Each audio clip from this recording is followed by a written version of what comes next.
Hello and welcome to Sociology again. Today we are going to be looking at the development of sociology as well as the sociological theorists. Next time we will be looking at sociological perspectives, and then we're going to put all of that together.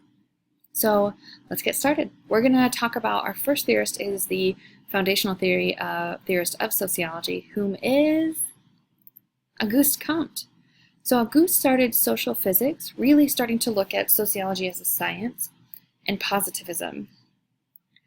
So when we think about Auguste Comte, what does he mean by a secular basis for morality? So think about that for a second. A secular basis for morality is a way that we can determine right and wrong without calling into higher power. So basically understanding why we as humans do what we do, and why are we motivated to do what we do, and how do we understand things of being right and wrong without utilizing religion as a framework. So then what are the three historical epistemological stages? What would they be? Try to find them in your book or your notes.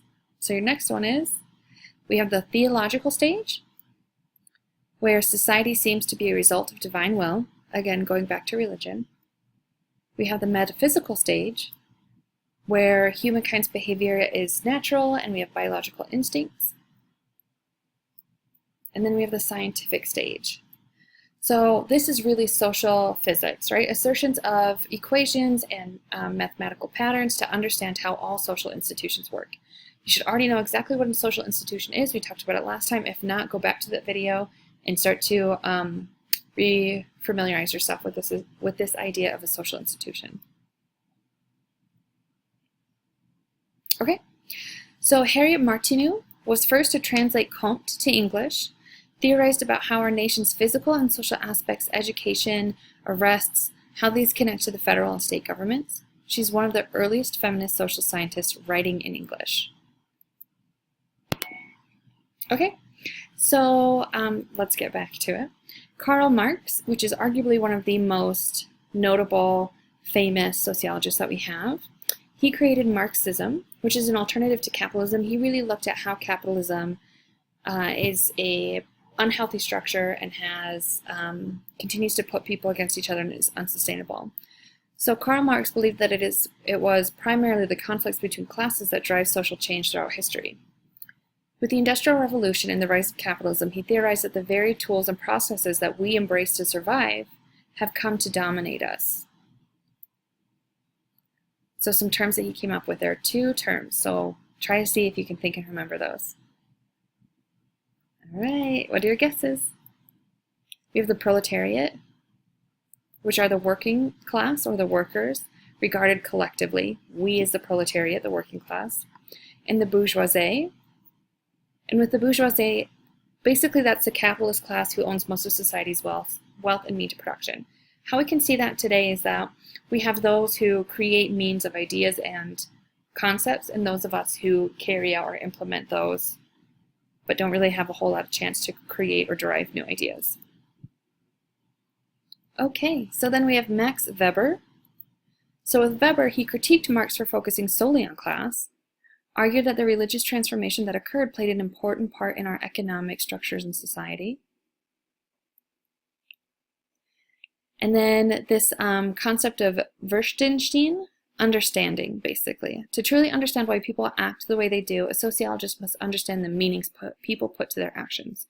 So this is the foundations for interpretive sociology and symbolic interactionism.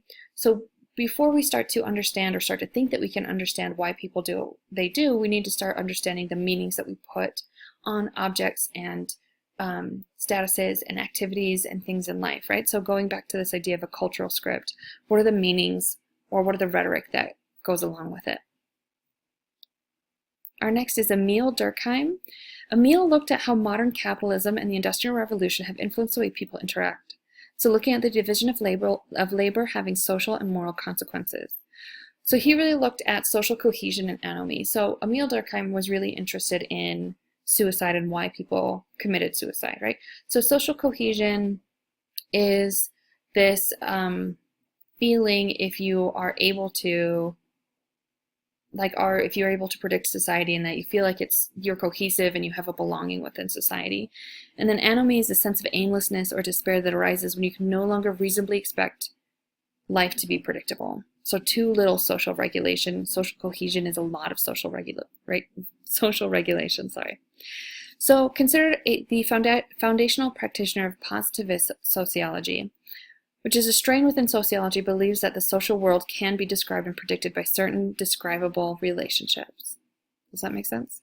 So a positive relationship. So you can identify something and it has a positive relationship to identify another thing. Georg Simmel. So George really developed what we have come to know as formal sociology, right? So putting sociology with numbers. Studied the two fundamental differences between groups of 2 and 3, right? So we've all had instances where we had a best friend and it's great, but then we had another best friend and the 3 of us didn't actually, something kind of doesn't gel. If there's an odd number of people, sometimes one person is inevitably left out. He also influenced urban sociology, cultural sociology, and those who study micro-interactions. W.E.B. Dubois. So Dubois was a Black American sociologist. He created this idea of double consciousness, right, to describe the two behavioral scripts, one for moving through the world and the other for incorporating the external opinions of prejudiced onlookers, right? So this is where we start to look at how do I feel and how do I move within the world, and then how do others feel and interpret and move around in the world, and how does that come together? So how must I know how to behave within my own internal world as well as my external world? He also utilized Durkheim's anomie to explore crime rates among African Americans, as well as utilized class conflict of Marx to explore social inequality among the Black community. So Jane Addams was the founder of the first American settlement house, an institution that attempted to link the ideas of the university to the poor through a full-service community center, which offered educational services, aid, and promoted sports and arts. Still have those today.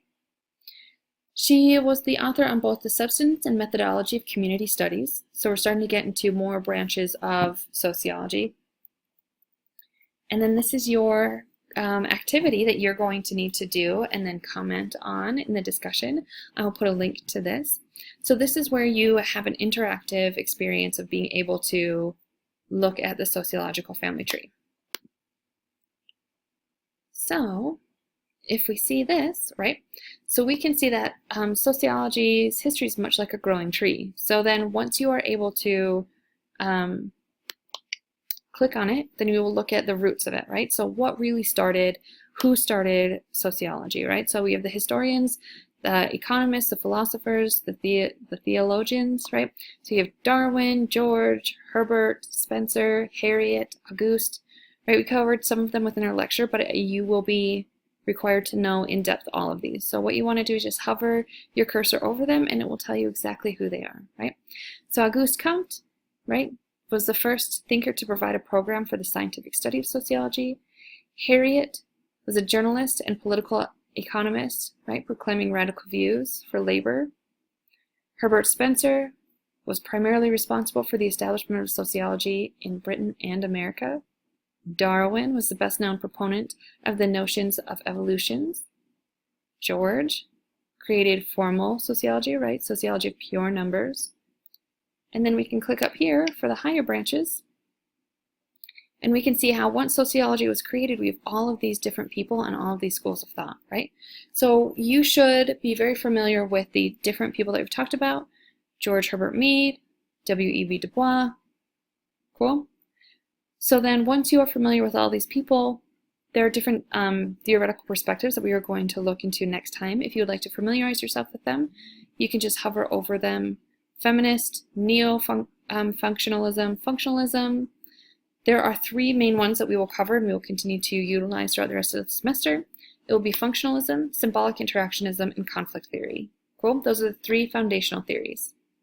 All right, so explore this, get on your discussion boards, hang out with other people, and I will see you next time for our theoretical perspectives.